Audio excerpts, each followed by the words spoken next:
Assalamualaikum warahmatullahi wabarakatuh. Sugeng enjing para pamirsa kepanggih malih kali kula Dina Puspitarini ing News Enjing ingkang badhe ngaturaken pawarta babagan kawasan wisata Juru Karang.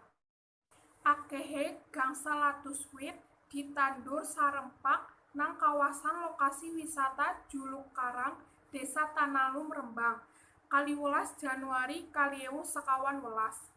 Selain kangge ngijokaken lingkungan, kagiatan kue uga kanggo promosi wisata. Dan Ramil 13 Rembang, Kapten ARM Sudio uga nerjun anggotane kangge mbantu nglaksana kagiatan. Taat si uga ketua pawangga ngaturaken pananduran wit kie disambut antusias warga.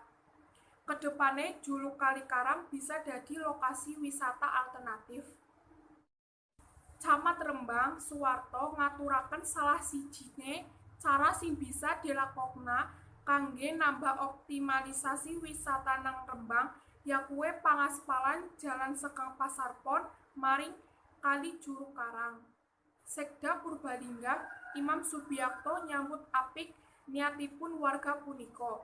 Dheweke nduweni pesen maring warga kon terus nggawe perilaku becik marang alam lan muga-muga tambah akeh wisatawan sing maring Rembang.